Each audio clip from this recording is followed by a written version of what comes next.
اعلان لگا دیا 2 دینار کے بدلے میں اگر کوئی خریدنا چاہے خرید لے. پہلا دن گزر گیا. عرب کی تپتی صحرا کی وہ گرمی ہے کہ انسانوں کے چہروں کو جھلسا دینے والی ایک کنواری لڑکی کی نظر پڑی. ایک غلام دوپہر کی گرمی میں باہر کھڑا ہے. دوسرا دن گزر گیا, خریدار کوئی نہیں آیا. تیسرا دن گزر گیا, خریدار کوئی نہیں آیا. اس لڑکی نے اپنے گھر سے اپنا دوپٹہ لے کے باہر نکلی. فرمایا قیمت کیا ہے, کتنے کا بیچو گے, اس کے لیے یہ سزا کیوں ہے؟ فرمایا کہ لاغر ہے, کمزور ہے, کام کرنے کے قابل نہیں, اس لیے خریدار کوئی نہیں آیا. فرمایا کتنے دینار لوگے؟ اس نے کہا کہ 2 دینار دوں گا. اس عورت نے 2 دینار دیے, غلام کو خرید کے گھر لے آئی. پورے مدینہ میں چرچا ہوا, اور مدینہ کے مردوں ایک عورت رام دلی میں تم سے بازی لے گئی. تھوڑے دنوں کے بعد حضرت عثمان بن عفان کے بزنس پارٹنر حضرت ابو حذیفہ مدینہ تجربہ میں آئے. آپ تک بات پہنچی. ایک کنواری لڑکی نے ایک غلام کو رحم دلی کی بنیاد پہ خریدا. آپ نے پیغام نکاح بھیجا. عورت نے کہا قبول ہے, لیکن میری ایک شرط ہے, میرے ساتھ اس غلام کو بھی مکہ لے جاؤ گے. اس نے قبول کر لی. حضرت ابو حذیفہ 8 دن کے بعد مدینہ سے مکہ کا سفر کرتے ہیں. آپ نے ایک اونٹ پہ اپنی بیوی کو بٹھایا, دوسرے اونٹ پہ اس غلام کو بٹھایا. مدینہ سے مکہ کا سفر شروع ہوا. مکہ پہنچے. آپ نے حضرت عثمان کو اپنے کاروبار کا حساب دیا. حضرت عثمان نے کہا اے ابو حذیفہ, میں نے محمد کا کلمہ پڑھ لیا ہے, اگر میرے ساتھ کاروبار کرنا ہے تو پھر تجھے بھی کلمہ پڑھنا پڑے گا, یا آج کے بعد تیری اور میری کاروباری شراکت الگ ہے. حضرت ابو حذیفہ نے کہا مجھے پیغمبر کے پاس لے چلو. آپ کو لے جایا گیا. پیغمبر سے پوچھنے لگے یہ دین کیا ہے؟ میرے پیغمبر نے کہا یہ دین چھوٹوں پہ شفقت کا حکم دیتا ہے, بڑوں کے ادب کا حکم دیتا ہے. یہ دین رواداری کا حکم دیتا ہے, برابری کا حکم دیتا ہے, محبت پیار اور ایثار کا حکم دیتا ہے.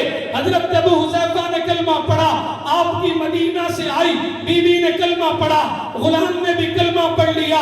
حضرت ابو حذیفہ نے دیکھا غلام بیٹھا ہے, اللہ کے نبی کی خدمت میں پیش کر دیا.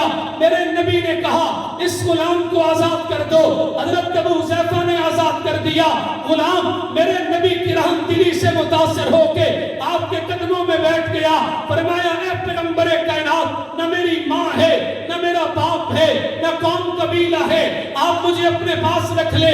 میرے پیغمبر نے دار ارقم میں رہائش دی, اسے قرآن پڑھانا شروع کر دیا. پھر ایک دن وہ آیا کہ پورا مکہ جمع ہو کے اس غلام حضرت سالم کا قرآن سنا کرتے تھے. چند لوگوں نے ہجرت کی. اللہ کے نبی کی ہجرت سے پہلے اس میں حضرت عمر فاروق بھی تھے. آپ پیغمبر کے پاس آئے, کہنے لگے اے اللہ کے نبی ہمیں کوئی امام دے دیجئے, سفر میں نمازیں پڑھائے. میرے پیغمبر نے کہا جاؤ حضرت سالم کو لے جاؤ. حضرت عمر بن خطاب نے اس غلام کو لیا جس کا مدینہ میں خریدار کوئی نہیں تھا. آپ نے کہا سواری پہ بیٹھیے. اس غلام کی سواری آگے ہے, عمر بن خطاب کی سواری پیچھے ہے. یہ غلام آگے چل رہا ہے. لوگ سمجھتے سب سے پہلے حضرت سالم کو سلام کرتے, اپنا سر جھکا دیتے, آپ کا بوسہ لیتے. لوگ سمجھتے یہ مکہ کا سردار خطاب کا بیٹا عمر آ رہا ہے, لیکن تعارف کروانے کے بعد پتہ چلتا یہ قاری قرآن ہے. عمر پیچھے ہے. مدینہ کا وہی بازار تھا, عصر کی نماز کا وقت تھا. عمر بن خطاب نے کہا لاؤ حضرت سالم کو آج مصلی پہ کھڑا کرو, اسے بتاؤ جس بازار میں تیرا خریدار کوئی نہیں تھا, جس بازار میں 3 دن تو کھڑا رہا, تیرا مول لگانے والا کوئی نہیں تھا, آج تو امام بنے گا, عمر مقتدی بنے گا, تو آگے کھڑا ہوگا, ہم پیچھے کھڑے ہوں گے. میں نے کہا ایک غلام نے قرآن سے محبت کی, اللہ کے کلام سے محبت کی. میرے رب نے غلامی سے نکال کے امت مصطفیٰ کا امام بنا دیا. میرے پیغمبر کے کتنے قاری تھے اور کتنے ہو گئے؟ پہلے قاری کا نام ماشاءاللہ, دوسرے قاری کا نام حضرت معاذ بن جبل, اور تیسرے قاری کا نام حضرت سالم یہ 3 قاری تھے. پہلے قاری نے قرآن پڑھا تو اس کا قرآن کس نے سنا؟ بولتے نہیں رہے، اللہ نے سنا. دوسرے قاری نے قرآن کی خدمت کی تو اللہ نے کیا بنایا؟ گورنر بنایا.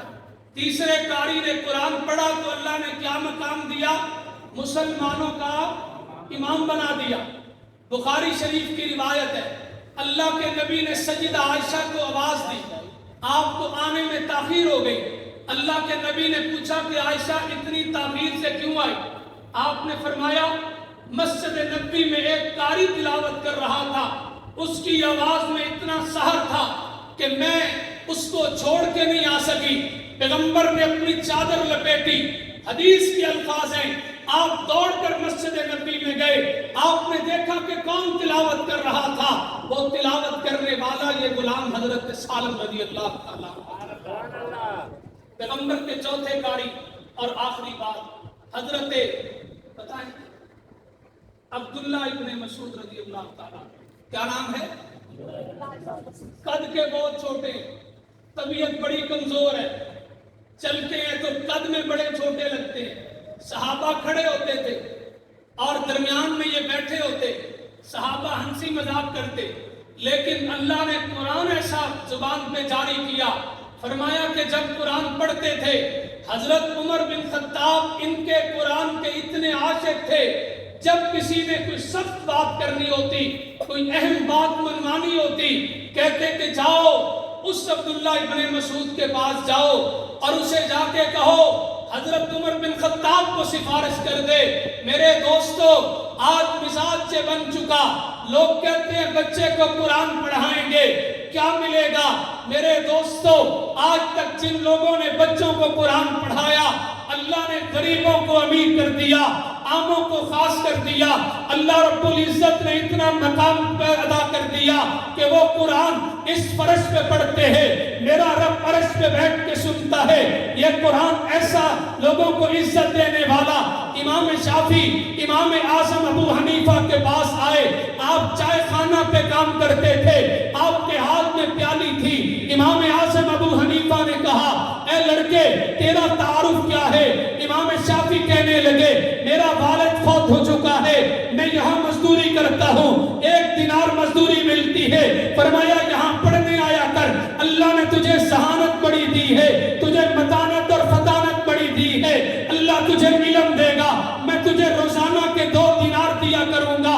امام شافعی نے جا کے اپنی والدہ کو کہا مجھے فلاں مولوی صاحب نے کہا ہے تو چائے خانہ کو چھوڑ دے، میرے پاس پڑھنے آیا کر، میں 2 دینار دیا کروں گا. آپ نے اگلے دن آئی آ کے کہنے لگی امام صاحب میرے بیٹے کو خراب نہ کرو، اس کو کام کرنے دو، بہنوں کا ساتھ ہے، کون کمائے گا؟ امام صاحب کہنے لگے اماں جان پریشان نہ ہو، ایک وقت آئے گا اللہ رب العزت تیرے بیٹے کو قاضی القضات بنائے گا، چیف جسٹس بنائے گا. امام صاحب کی والدہ نے بات سنی، مسکرا کے چلی گئی. مولوی فضائل سناتے ہیں، مولوی باتیں کرتے ہیں، کہاں میرا بیٹا جس کا باپ بھی نہیں ہے، کہاں وقت کا چیف جسٹس. لیکن زمانے نے وہ وقت دیکھا، خلیفہ ہارون الرشید کی حکومت آئی. امام شافعی اس وقت تک 5 لاکھ حدیثوں کے حافظ بن چکے تھے اور آپ نے خط لکھا اے امام صاحب آپ میری عدالت کے چیف جسٹس بنے. امام صاحب نے کہا آپ کو میں اپنے سے بہتر بندہ دیتا ہوں. فرمایا دیجئے کون ہے؟ آپ نے خط میں امام شافعی کا نام لکھا. کون امام شافعی؟ فرمایا کہ جس کا والد سر پہ نہیں تھا، اور وہ امام شافعی جس کے گھر کو گرا کے ایک یہودی نے دیوار کھڑی کی. امام شافعی نے کہا میری زمین پہ قبضہ کیوں کرتے ہو؟ اس نے جواب دیا جس دن تیری پالکی یہاں سے گزرے گی میں اپنی دیوار کو گرا دوں گا. پالکی وہ سواری ہے جو بادشاہوں کو لے کے جایا کرتی تھی. ایک دن وہ آیا، امام شافعی چیف جسٹس بنے، آپ کو لینے کے لیے بادشاہ کی پالکی آئی. امام شافعی نے کہا آج اپنی دیوار کو گرا دو، اس لیے کہ مجھے لینے کے لیے پالکی والی سواری آ گئی ہے. امام شافعی نے قرآن پڑھا، اللہ نے اتنی عزت دی، اتنا مقام دیا، آپ وقت کے چیف جسٹس بنے. اس قرآن کو شاہ ولی اللہ نے پڑھا، 4 محدث بھیجوں کے بعد بنے. اس قرآن کو شیخ الہند نے